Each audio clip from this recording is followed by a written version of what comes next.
Children at the border, children at the margins, health, responsibility, and immigration. It is a pleasure to be here today. My name is Patricia Baquedano-López, and I am the chair of the Center for Latino Policy Research, one of the centers under the Institute of the Study of Societal Issues.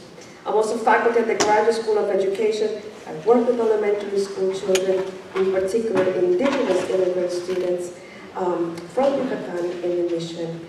And like you, I'm very concerned about the reasons, issues, and outcomes of the situation at the border.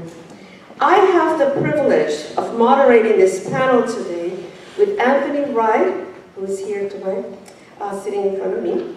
He is a PhD student in medical anthropology at UC Berkeley and UC San Francisco. He's working with Professor Seth Holmes and Nancy Shepherd-Hughes. And he's interested in childhood and pediatric cancer in Mexico.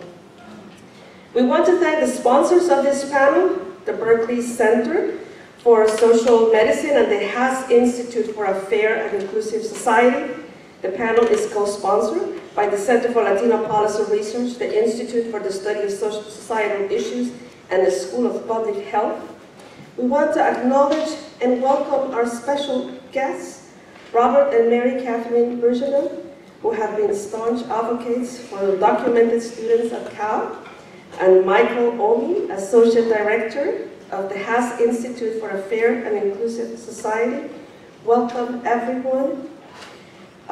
Please, may I ask you to turn off your cell phones and to please sign the sign-in sheet that is being passed around. It will come to you at some point if you have not signed in already. We have people watching this event, watching your every move. Today we're going to start with opening remarks from Dean Stefano Bertozzi of the School of Public Health. We're going to have a very brief video clip from the film New World Order. Then each speaker of this panel will speak for about 15 minutes, or will speak for 15 minutes. And finally, we will have a question and answer session with all the panelists, so please hold your questions till the end. Let me then just go ahead and introduce Dean and Professor of Health Policy and Management at UC Berkeley School of Public Health, Professor Stefano Bertozzi. Previously, he directed the HIV and tuberculosis programs at the Bill and Melinda Gates Foundation. He serves on the scientific advisory boards for the President's Emergency Plan for AIDS Relief, the National Institute of Health's Office of AIDS Research, and the World Health Organization HIV program. Dean Bertozzi worked at the Mexican National Institute of Public Health as director of its Center for Evaluation Research and Surveys, and has also held positions with UNAIDS and the World Bank. Please join me in welcoming Dean Stefano Bertozzi.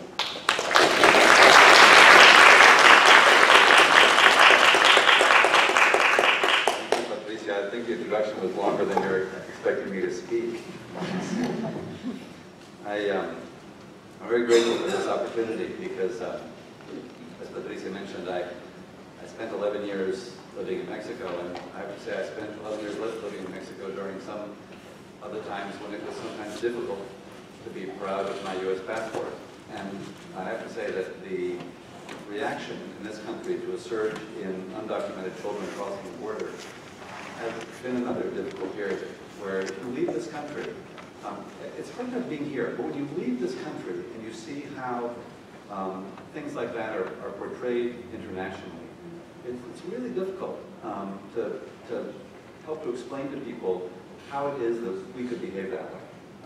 And so I think it's a very timely issue that is the topic of tonight's discussion. And I hope that the discussions will be very action-oriented in terms of what is it that we can do as an academic community that can actually achieve impact. And obviously what we mostly do is research and education.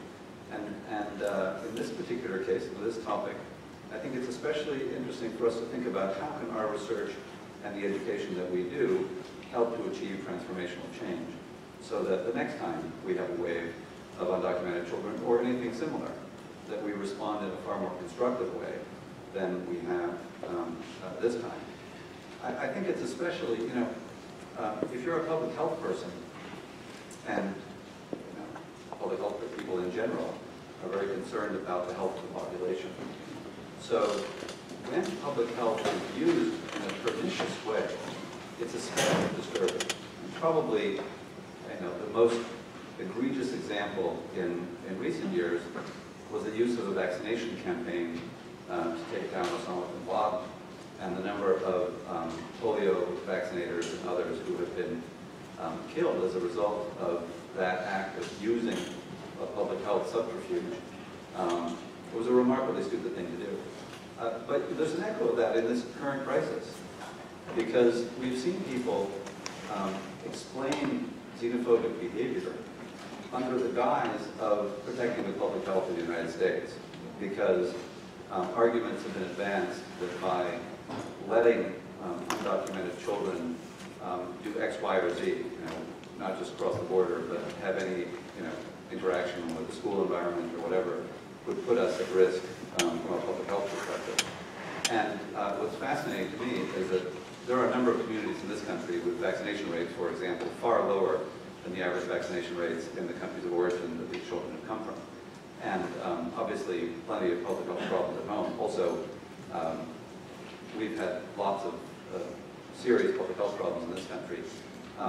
There's not a wave of importation of public health problems from Central America, and even less so from Central American children. I remember, I'm mostly an HIV guy in terms of what my own research interests and professional interests have been. And I can remember the time when the U.S. decided to close its border to HIV-infected people. Now, at the time, the U.S. was the world's largest HIV exporter. So it was especially ironic that we closed our borders. Of course, we only closed them on the inbound direction. We didn't close them on the outbound direction. And this is another example of where we haven't exactly responded in the most elegant manner. And the other thing that, of course, it makes me think of is our current Ebola crisis.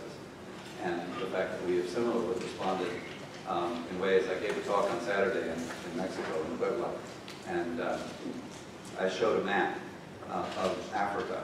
It turns out Africa is a very big place, which not everybody recognizes. It turns out the U.S. and China and India and all of Europe fit comfortably into Africa, and that Ebola is concentrated in 3 very small countries on the western end of it. So when states in this country decide children can't go to school because they've been on safari in Kenya, you have to point out to them that you're almost as far from Guinea or Sierra Leone as Nairobi is, sitting wherever you are. So I think this is just one more example of where we need to pull together, and we need to have the application of science along with the application of humanity join forces and help us do a better job of responding. Thank you very much.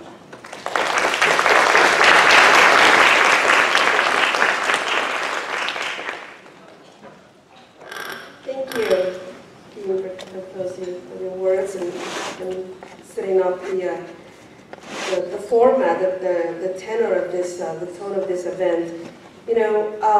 I did not at first talk about the description that is on the flyers that you have seen. There are few words, but there are words with a lot of power.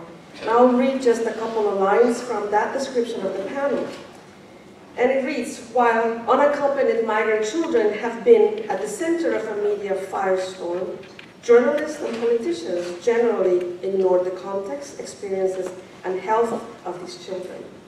They're portrayed as criminals or as victims of drug lords and gang members, while representations minimize the effects of historical and contemporary United States policies and interventions in Latin America. So the panel brings together, different perspectives on this issue. But there's one particular point of view for which we're grateful to our artists and visionaries who present to us and frame for us events that are way too difficult to capture in talks or even in book-length manuscripts. But so today we have with us the producer.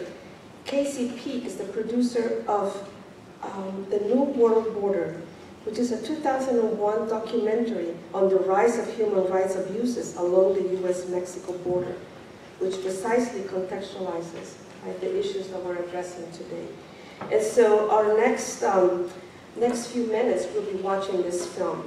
I might need help turning this on. Thank you, Casey. Casey will be here to answer questions also. Yeah.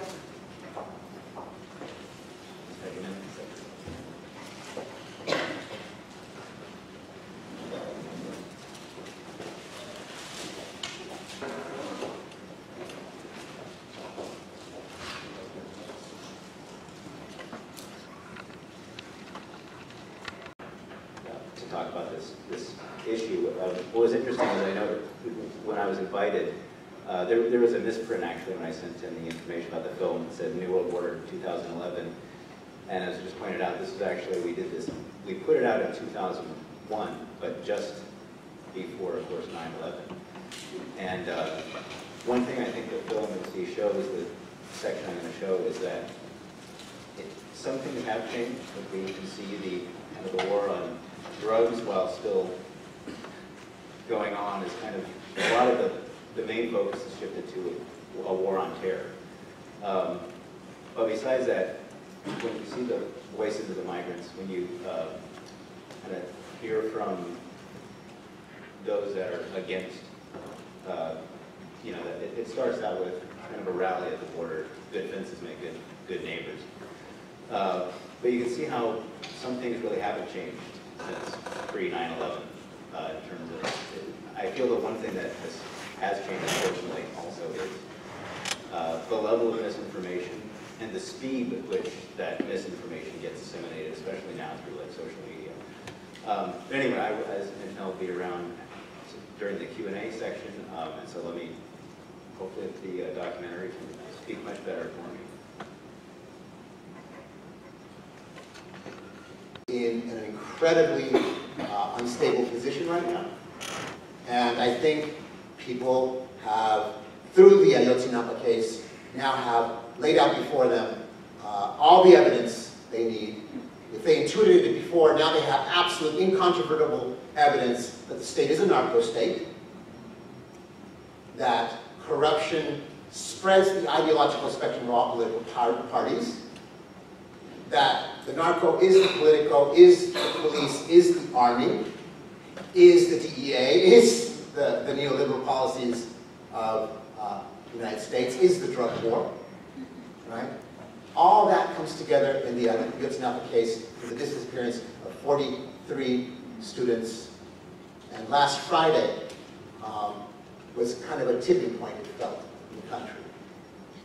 I just want to state the obvious, that the 43 who are missing were first-year students.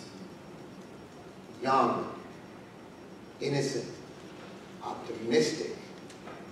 They were taking the ticket of optimism of the rural poor, which is to go to a teacher's college, become a teacher in your community. Right? An idealistic way of trying to move up. That innocence was made to pay the price for impunity and corruption in a transnational setting. The movement that wants to repair that wound, that wants to honor the sacrifice of those students, is a youth movement. It is a student movement.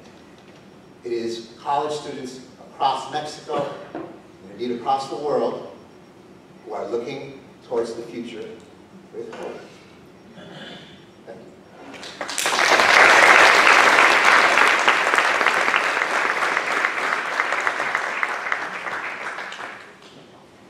Thank you. It is my pleasure to introduce Seth Holmes, who is a Martin Sisters Assistant Professor of Health and Social Behavior in the School of Public Health and in the Graduate Program in Medical Anthropology here at UC Berkeley. He's also the chair of the Berkeley Center for Social Medicine. He's currently investigating social hierarchies, healthcare, and the naturalization and normalization of difference and inequality in the context of transnational U.S.-Mexico in migration. This work has led to the publication of a book, a fantastic book, entitled Fresh Fruit, Broken Bodies, Migrant Farm Workers in the United States, which not only makes a theoretical, methodological intervention, but also a political one. Thanks, Seth.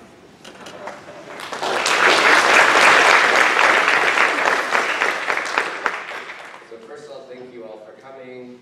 Thank Patricia, Anthony, Deborah, Yuri, everyone from ISSI for helping to organize and do technology, which is not always an anthropologist's forte.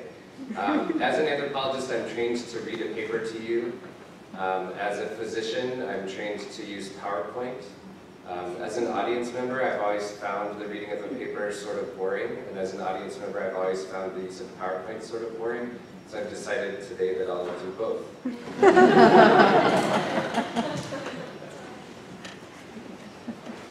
It's early April 2004, and our group of 9 young Triqui men and myself is leaving the indigenous village of San Miguel in the mountains of Oaxaca, Mexico, each of us wearing dark-colored long-sleeved clothes with a small dark-colored backpack, a plastic bag with coyote fur and pine sap made by a Triqui curandero for protection called a suerte, as well as smoked handmade tortillas and dried beans to eat. Each of us carries $2,000 for the bus ride to the border, food at the border, rides on either sides of the border, and a coyote. Our journey began with a 2-hour trip in a Volkswagen van from San Miguel to the nearby town of Tlaxiaco. Each Saturday, full buses leave Tlaxiaco for the U.S. border. The bus ride in itself is exhausting. The bus is packed with men. We ride from 3 p.m. on Saturday until 4 p.m. on Monday, a total of 49 hours. The conversation during meals most often revolves around past experiences of violence and suffering on the border. Everyone appears to be on edge. People talk about whether or not we'll be caught by the Border Patrol and whether or not we might die trying to cross. The bus is cramped, full of people, small backpacks, and anxiety. As described by Michael Buravoy, systems of migrant labor are characterized by a physical and temporal separation of the processes of renewal of the labor force and maintenance of that labor force. The migrant laborer depends on employment in one context and on the state and the family for education and healthcare in another. As Buravoy states, this separation is not a natural or voluntaristic phenomenon, but must be enforced through a set of political and legal mechanisms which presuppose that the migrant is without citizenship rights and has only limited power in the state of employment. In this way, the state in which the laborer is employed externalizes the costs of labor force renewal. Here we see political moves like Proposition 187 in California and similar initiatives in Arizona, Connecticut, Colorado, making it legal for the U.S. to have to pay laborers just for production, daily living, and not have to pay for their reproduction, healthcare, education, etc.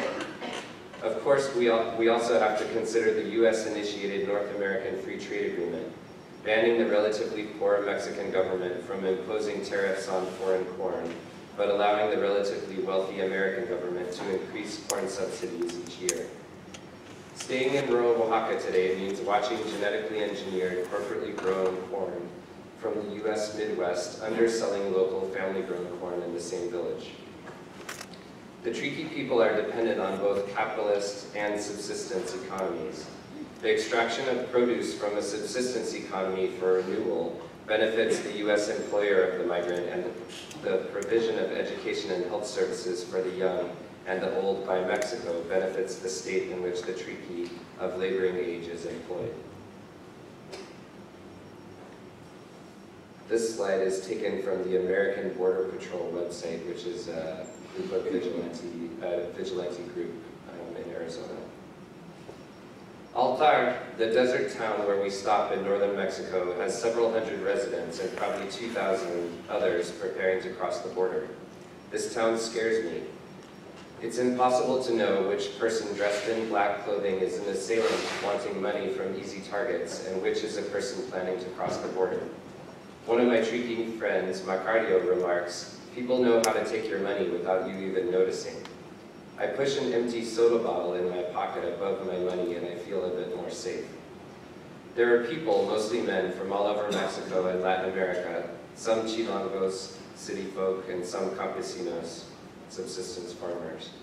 The only shops in town are small money changers, a Western Union, a few restaurants, grocery stores with aisles full of water bottles and Gatorade, and open-air markets full of dark-colored clothing and small backpacks.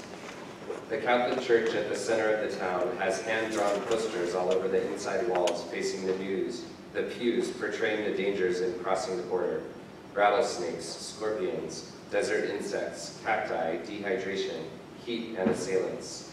Each poster asks in bold red letters, "Is it worth risking your life?" The church has a small side room where people light candles and pray for safe passage. Marcario and I plan to do this, but run out of time. In the afternoon of the second day, a man I don't know comes in suddenly and tells us to run out back for our ride.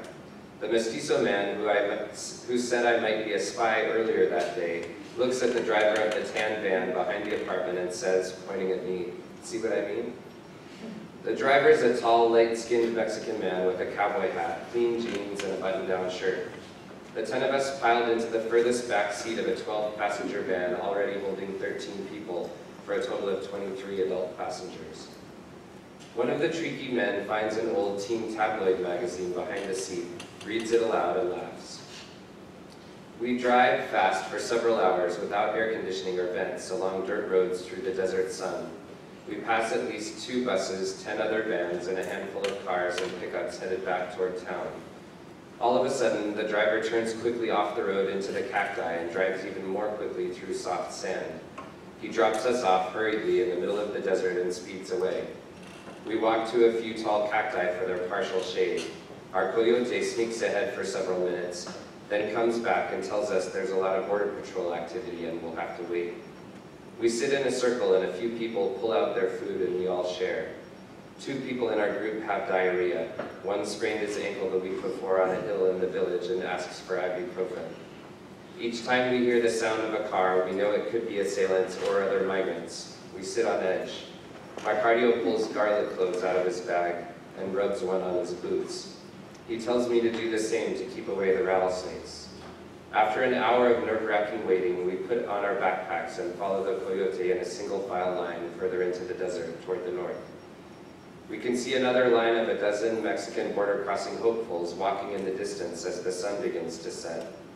Deep in my pocket, I hold my smerte. The coyote tells us to duck down and wait. He walks ahead, then motions down low with one arm, and we all run as fast as we can to and through a 7-foot barbed wire fence. We run across a sand road and through another barbed wire fence and keep running until we can't breathe anymore. Now we walk quickly as the sun finishes setting. We run at least 10 more times through other tall wood and barbed wire fences. My mouth gets dry as I hike, and I drink through a gallon of water every 3 or 4 hours. I carry 5 gallons of water and several bottles of Gatorade and Pedialyte. We walk quickly without talking, just breathing hard and thinking. I think of the mountains to our right and how the desert might be beautiful under different circumstances. I hear a dog bark and think of the towns to our left and how the people living there are likely asleep. Marcario tells me we're in Arizona now, but I can't tell any difference. After hiking 4 more hours, we stop in a dried-up creek bed where there are no hidden cactus pines when we sit down. Again, we sit in a circle, 3 people pull out food and we all share it. We rub garlic on our shoes, again to scare away the rattlesnakes, and a few of us ready slingshots in our hands. We pull cactus spines out of our shins from cacti we hadn't seen in the dark night. The moon is almost full and the desert is quiet. After hiking and running another hour, we hear a helicopter. We try to hide under the tall cacti. Joaquin tells me not to look at the chopper because it can see my eyes.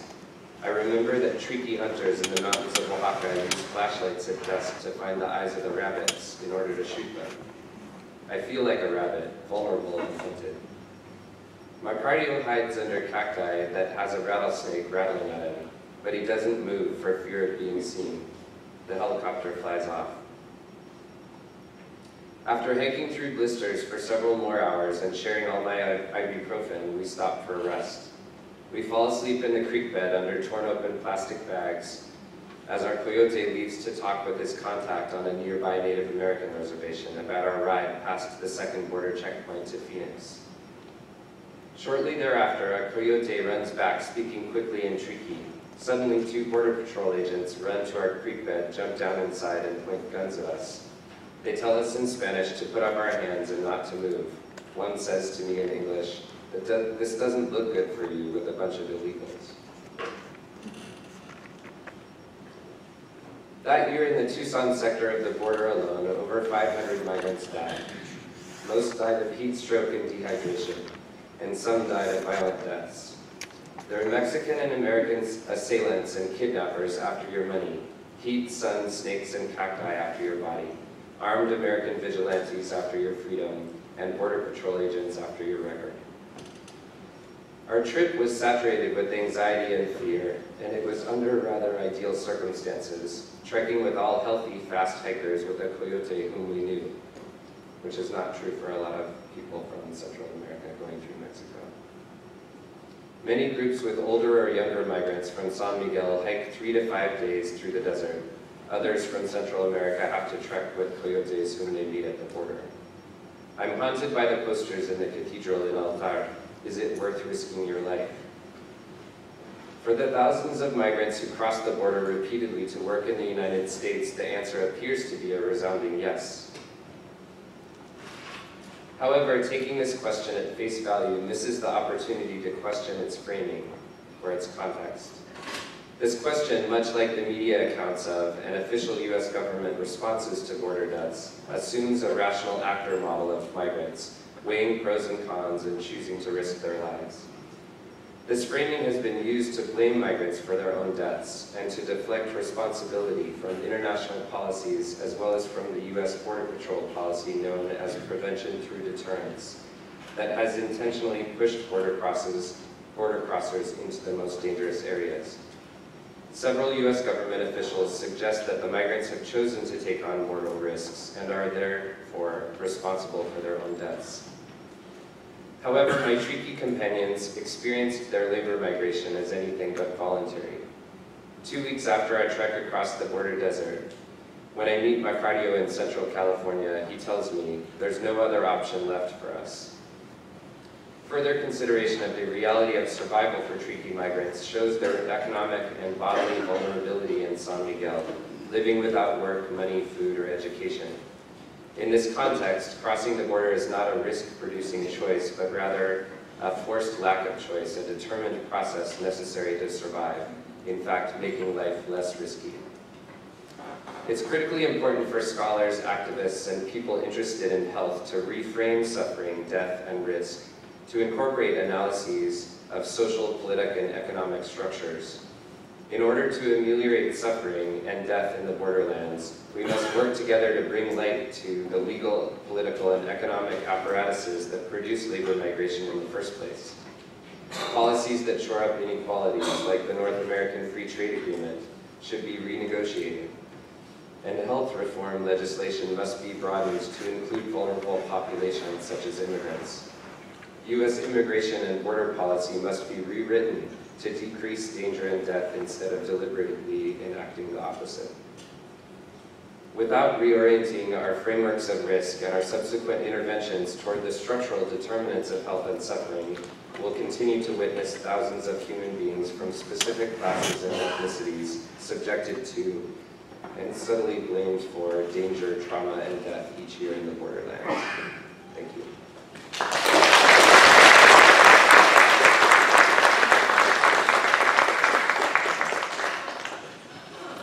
Thank you, Seth Holmes. It's my pleasure to introduce Lariza Dugan-Cuadra. She's the Executive Director of CARECEN, the Central American Resource Center. She has close to 2 decades of experience in designing programs and implementing community development initiatives, educating and advancing the lives of children, families, and immigrant communities in San Francisco and the Bay Area. Dugan-Cuadra has a BA in Humanities with emphasis in community development and a minor in Lariza Studies. She also obtained her early childhood education credential. She's a proud Nicara Irish, raised in Managua and San Francisco Mission District, where she currently lives. Welcome, Lariza.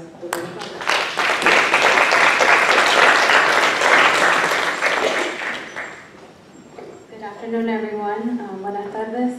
Berkeley makes me nervous. I'm a Gator. I'm a San Francisco State and City College and all that, and I always wanted to be at Berkeley, and here I am. Anyway, so I think I'm gonna just channel. I'm so tall. Okay, I think it's working here. I'm gonna channel just a hodgepodge of the things that we've been dealing with historically, but more recently with the onset of, or the public outcry or recognition of something that's not new to us, Centroamericanos, because we have had unaccompanied minors, children, making the journey since as long as we can remember.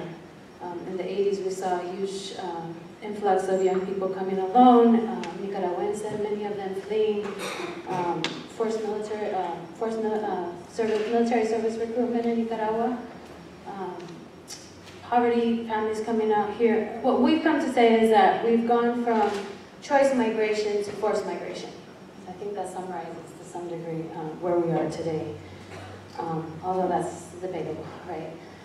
So I want to channel a couple things. I want to share some thoughts and tickle some ideas. I want to say that I just had the opportunity to meet Oscar Martínez, the journalist from El Faro, and excuse my language, but he's a kick-ass brother. He's 31 years old, and his analysis and the way he's put himself in the journey is just admirable and incredible, and he was really inspiring. Actually, some of my notes today are quotes from him. So I also want to say thank you for acknowledging the massacre of Ayotzinapa. This is a terrible situation, and in response to the idea of action, I just want to have everyone mark your calendars. Let's take out your cell phones for a minute. Let's put those guys to use. So actually, I'm serious, like take out your cell phones. So the first thing I want to do is start with action. And everybody show me that you're ready with your cell phones. Raise your hand, show me those lights, you know, like at the concert. Okay, so I want you to dial in your phone the following number. That number is 1-202-456-1111. Does anybody happen to know what number that is? Tell us. That's the White House. So please save that number on your phone, and when you leave today or tomorrow morning when you wake up, make a call to the White House and tell them that we want comprehensive immigration reform. Tell them we want relief for the children and the people impacted by this humanitarian exodus crisis from Central America, and tell him he needs to live up to his promise. So please, that's one action. It's a simple action. Believe it or not, it's so hard to get to people to do that. So that's one thing. The second thing is I'm going to pass around these postcards, and if you sign them, I'll take them and mail them to the White House. And this is a national campaign that CARECEN's joining many other organizations, immigrant-led institutions throughout the U.S. In fact, we're getting now international support for use the power of the pen. And so I'm going to pass these out. Time away, but this is more important. And ask you all to sign it, and then leave them at the front desk. I'll pick them up, and we'll make sure to mail them tomorrow. So again, I'm just going to repeat that number, 202-456-1111. And then the third action that I want to invite all of us to be a part of, and we're trying to push, this is a Mexicanos initiative, but we're trying to join them in solidarity. And that is that on November 20th, there's going to be a national day of mourning in support of the 43 students that were massacred. It's under investigation, but it's pretty common knowledge that that's the case. And so please, wear black on November 20th. Talk about it.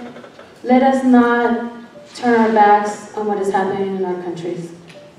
So those are my calls to action. So then, some ideas. I'm going to start from Central America and I'm going to move my way up north.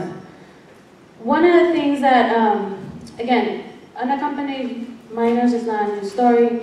However, we do know that there's been a tremendous increase in the number of women, children making this journey. We know that the system has gotten very complex and layered because now coyotes, polleros, you know, human trafficking cells are using social media to market their services. And I want to say something about the coyotes.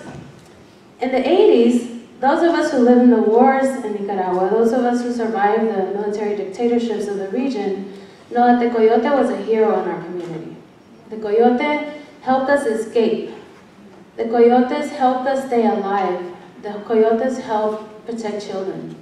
So I just want to let us not forget, again, when you talk about context, how the coyote came about. What we're seeing today, however, is that, you know, times change, and so here's a new market, here's a new opportunity. We've learned that there's like packages these days where you can buy like you know, like in the airplanes now, you know, economy class versus VIP or first class. Economy class, you get one chance, you get, you know, if you get lost, you're lost, you later, there's no guarantee we're not gonna drop you off at your door. Then there's like the middle range, and then there's a VIP. We know that the VIP one is about anywhere from $9,000 to $12,000, and what that allows or gives you is like 3 tries, and you're supposed to be delivered at the doorstep of the house that you're going to. And I'm not making this up. This is based on our 10,000 people we serve annually, those who've used coyotes and actually being in the region to talking about it as well. So let me just say that if you came once and you were deported back, you're going to come back at least 2 times more. And we heard some stories about people who try to make the journey 8, 9, 10 times. Well, why? Because now you're in debt. You're on the hook for anywhere from $4,000. The lowest price that we've heard is like $3,000, $2,500. The highest we've heard is $14,000 per individual. We've heard the highest range actually includes an airplane flight, so you don't have to get on a bestia. You get to fly from the southern part of Mexico to the northern part of Mexico, and then you're going to have to make the journey by foot. We've also heard that the U.S. Border Patrol agents are a part of the scam, and they're actually taking money, and they're charging anywhere from $1,000 to $2,500. This is something new that we've been hearing. And the community is saying, you know, hay que pagarle a la gente. We have to include that cost. And supposedly what they're doing is they catch you, you hand them the envelope.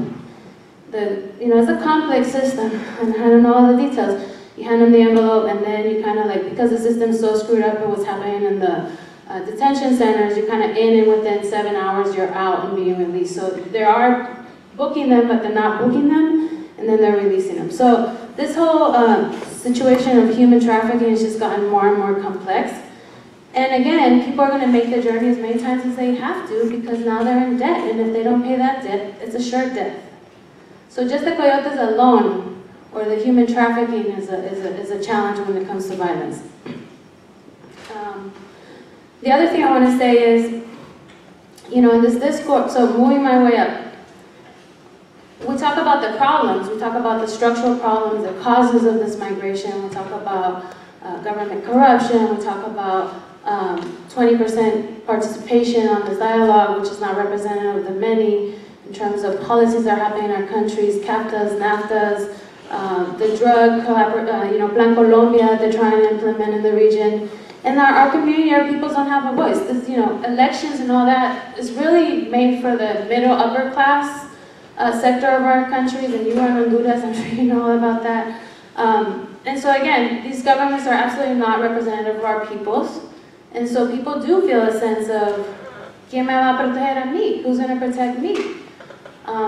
So that's a problem all in itself, but then what you also have is this discourse of like, pobre Central America, you know, Central America is just a mess, and it's a fine line, because those of us who lived through the military dictatorships, those of us who lived through US invasions, we don't want to see that again. So we're very careful about this idea of failed states, because you know, this going towards this idea of a failed state could potentially justify another invasion in the region, which we kind of unofficially have anyway. But we don't want an official, like we don't want another Panama, we don't want another US Contra or Contra Sandinista war, all that.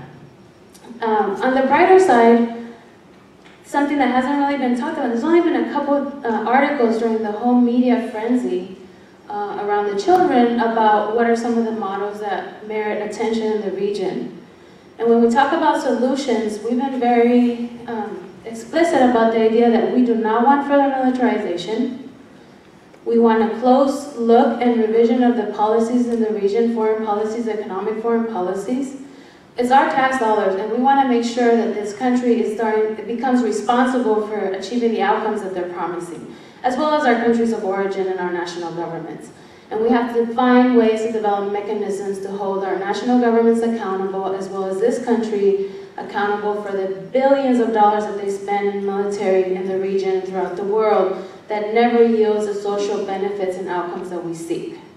And we know it's a problem in this country itself, so that's a whole other subject. Now, there are good models, though, that deserve attention. You have the case of Costa Rica, that, it's hard for Nicaraguans to say. However, you gotta give them props. Costa Rica has chosen not to invest in military. They've chosen to invest in housing and technology and this tourist industry. And it's yielded good outcomes. Costa Rica has low violence rates. They have the highest median income in the region. They have virtually no migration, or it's all willing migration, not forced migration. So that's a good example, and it merits attention, especially from the U.S. The other good example, I think, is my home country, Nicaragua, because we're more like the Northern Triangle. We're equally poor. We have a lot of the same challenges, historical challenges. However, we don't experience the same rates of violence that the Northern Triangle does. And this is not like empirically proven yet, but I think there's a lot of people who are going to be interested. So you at UC Berkeley, maybe that's a study area. The idea of like social resilience and the investments that were made in the 80s in building social capital and building communal solutions. And that, I think, has remained, and that's what's kept Nicaragua resilient. And that's why while we have migration, we have about 300,000 Nicaraguans that travel to Costa Rica for agricultural work every year, but they come back, come and go. So we do have migration, but we don't have the levels of migration north that you see in other countries. And I think that is because while we feel as a country that we're facing poverty, we're facing great challenges, we also have a sense of hope, and we have a sense of power, and we have a sense of self-determination, the idea that if we stay, we will build a stronger nation. So I want to highlight that. And then because I'm running out of time, God, it goes by so quickly, I want to also highlight Mexico, because in this whole discourse, we're talking about more than 230,000 individuals from Central America detained. That is children, families, adults. And the discourse really been 63,000, they had projected 90,000 unaccompanied children from the Northern Triangle.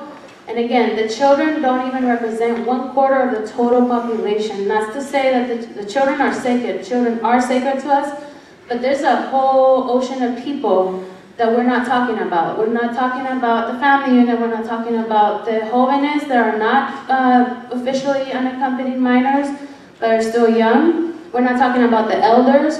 We're not talking about the transgender community that's escaping all kinds of abuses in the region and persecution, or the LGBT community. We're not talking about the disability community that doesn't have access to the health services that they need, the HIV positive community. So again, we have to change the discourse, we have to change the narrative, and we have to put a face to the story. This idea of just los centroamericanos, los migrantes, well, this is a Lariza, this is a Jose, this is a Carla, this is an abuelita, this is una tía.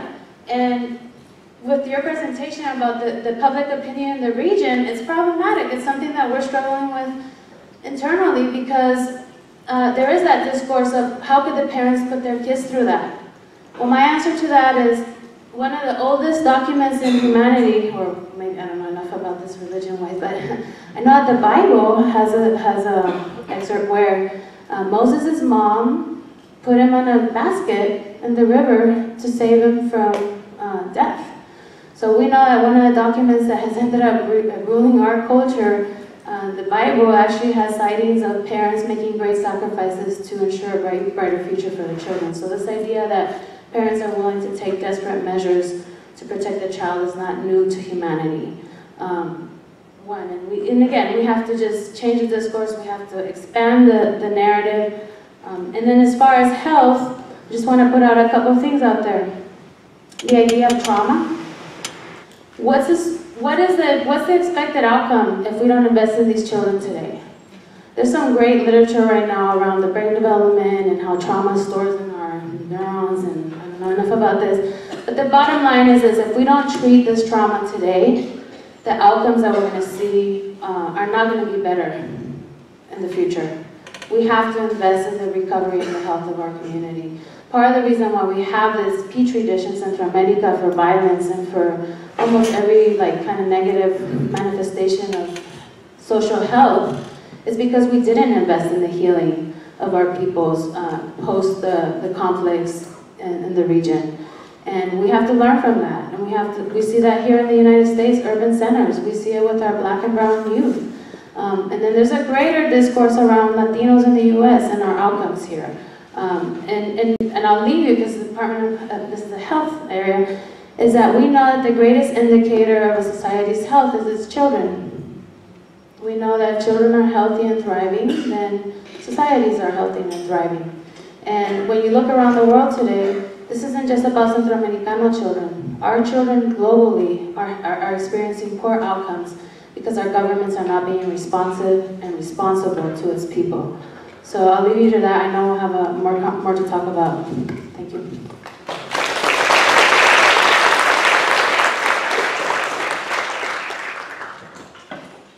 Thank you to all panelists. Please stay for a question and answer period, a session that we're going to have. We're very eager to move into questions and answers. So I'm going to invite the panelists and Casey to come up to the front, and they will take your questions. Turning this on. So from here, I can monitor, and then I will pass the microphone to our speakers. Could we ask where the postcards are? Are they going around? Yes. They're gone? Oh. You can sign up. We have, if you go to CARECEN and Seth.org, we have a link where you can do the electronic signature. And we'll pass that on to our host today too, so that maybe if there's a contact list that can be shared. Please raise your hand if you have a question.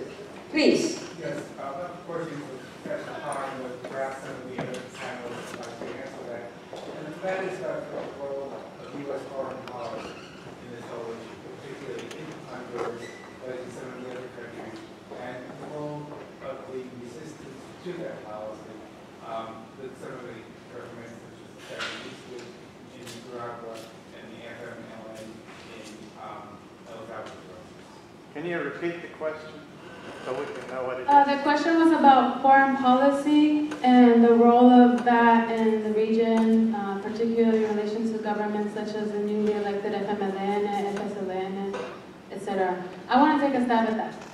So we've been traveling a lot to the region, and that's something, when we met with the White House as Central American leaders on this issue, the first thing they said is, we're not going to talk about foreign policy. Which is kind of like, okay, you want to talk about the problem, but not the root cause. So that's a barrier we run up against all the time. But in terms of what's happening in the region, the way this idea of democracy, right? And when the Salvador elections were happening, the U.S. was threatening, they're kind of like doing that classic, we'll see what happens, if we're going to endorse this new government or not, if we're going to call this a clean election or not. Problematic. Why does the U.S. get to say that? In any case, what we're seeing is how the new, CAFTA is already in place. So that's already a done deal. But how it's manifesting in terms of foreign policy is, for example, in El Salvador with the Cuenta del Milenio, the Millennium account, that was approved for El Salvador. However, the U.S. has hijacked it, and they're saying we're not going to release this. They have all these conditions that they want the governments to comply with. Conditions that lay the ground for privatization of natural resources such as water. Conditions related to, for example, El Salvador had this great program because they recognized we're agricultural countries and they wanted to bring back the national seed. And they started a cooperative-based seed program so that agricultores could create, bring back the national bean seed. Well, what does the U.S. say? They said, well, if you want your millennium dollars, you need to buy from our preferred contractors. So guess who the preferred contractor for seed is? Monsanto. So, it's like, you just want to strangle us from every possible way. Examples of good foreign policy is Italy, where Italy has made a loan to El Salvador, and this is why the FMLN is taking a very progressive agenda on what kind of foreign money they're going to accept, because they're starting to get tired of these conditions. And it wasn't until the government of El Salvador said, you know what, bottom line, almost like, if you go shove your money, we don't want it, because we're not going to comply with conditions that we feel are infringing on our sovereignty as a nation. And also because there's new policies, new ideas emerging, like in Italy that has made a huge loan to El Salvador, and they say you don't have to pay us back in cash, pay us back in social capital. Show us the impact of these dollars, and if you can show us that you're achieving, good outcomes, positive results, then we're going to forgive your loan over 30 years. That's progressive policy making. So that's what our countries are striving for. In Nicaragua, Venezuela's really shifted the thing around here. We're kind of taking some of our power back, where the Proyecto Bolivariano is supporting our country's energy. El Salvador's on board, Nicaragua's on board. So we're trying to seek aid from other places because we recognize that we're being strangled by U.S. foreign policy, U.S. foreign aid, the World Bank. We met with the World Bank in Washington, and I have to share this because it's so pathetic. Here we're talking, a compañera from Honduras, how can people survive on $3 a day? And the World Bank official, the delegate for Central America says, no, compañera. Actually, he didn't say compañera. He said, no. He said, it's $4 a day. And we're like, are you serious? So that's the mentality, it's like, you're gonna get caught on $1? Like, what difference does it make? It's still $4 a day. Who lives on $4 a day in this country, in the United States? So I could go on for hours, but I'm sure my colegas have things that you want to share also.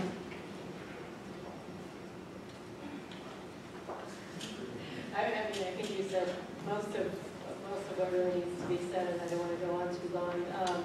The U.S. foreign policy plays out differently, of course, in each country because of the different histories. But it's a policy of militarization, privatization, and undermining sovereignty in every context. But because of these histories, it's going to be a lot easier to undermine sovereignty in Honduras, where sovereignty has already been so drastically undermined, and where there isn't a history of successful collective resistance that there is, at least to some degree in Nicaragua, to a great degree in Nicaragua, and in El Salvador as well.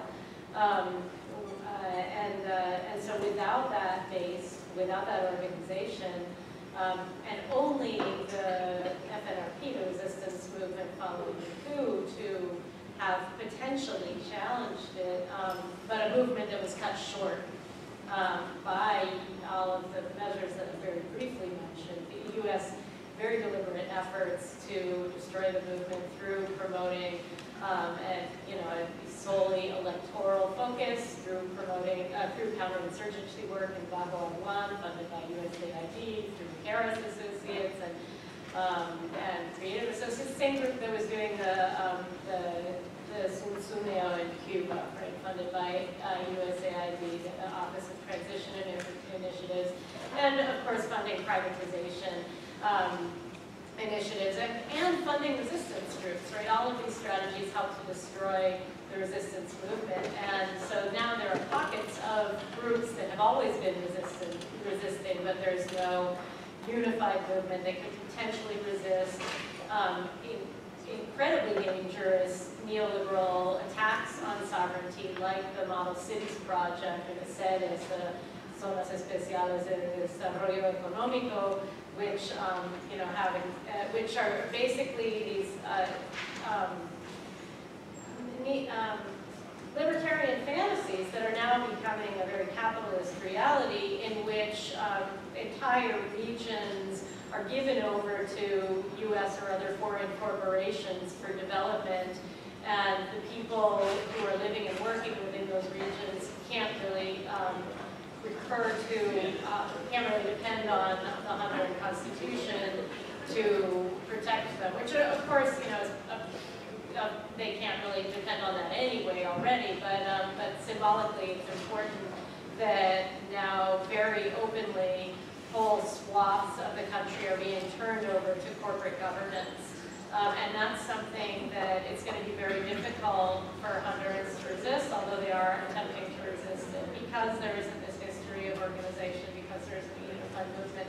So that sort of thing, which is also going on in Nicaragua right now, in the form of, for example, the huge canal that Ortega is proposing building with Chinese money, which will, destroy a vast amount of Nicaraguan territory if it manages to go through. But I mean, I'm more hopeful that that won't manage to go through, that Nicaraguans will effectively resist that, than I am hopeful that Hondurans will be able to resist the model cities, in part because there isn't a militarized police in Nicaragua that will dedicate itself to killing off everybody who protests. I mean, there's this environment for protest. So, I think the goals of U.S. and some other, foreign countries are very similar, but the ability to resist those very dangerous goals are different, and really depending on the history of the country. So we have time for another question, please. So I can walk through this. It's a big room. So what's happening to the migrants who successfully cross the border, the children as well as adults? Could you please tell me? I can speak to that. That's what we do at CARECEN. So what we're seeing right now, what's happened is that the policy, talk about domestic policy, the White House did confirm that the only order they gave was to require that the courts issue the first appearance within 21 days of release from a detention center, or while in detention center for those who don't have family or sponsors. In other words, when you get detained, if you're a child, you're released to a known family member or sponsor, and then on that release, you're given a day where you have to show up to court. That's your first appearance. That's what's become, and we've come to know as a rocket dockets, where you have 40 to 60 families a day. Well, they have morning sessions, afternoon sessions, every day in the San Francisco court, which is the largest immigration court in the country, one of the top three, where essentially we don't know what the fate is going to be. What we know is that something that used to take 5 years in the past, and something where that first appearance used to take 6 months to a year, which would give a community attorney an opportunity to prepare a case, to kind of get their head around it, find out what may be the best alternative for the terms of relief, is being accelerated to a degree that is outrageous and ridiculous and unsustainable, unacceptable, and just impossible. Because you have just the sheer volume in the courts. Just in San Francisco alone, there's about more than 2,000 people. That's adults, family, cases actually, because cases could be family units as well as children. And we know that of those, 20% are San Francisco residents. So what's going to happen is a challenge. We are not sure. We know that of all the people in the courts, just based on past trends, more than 60%, if given representation, if given proper representation, would have winnable cases.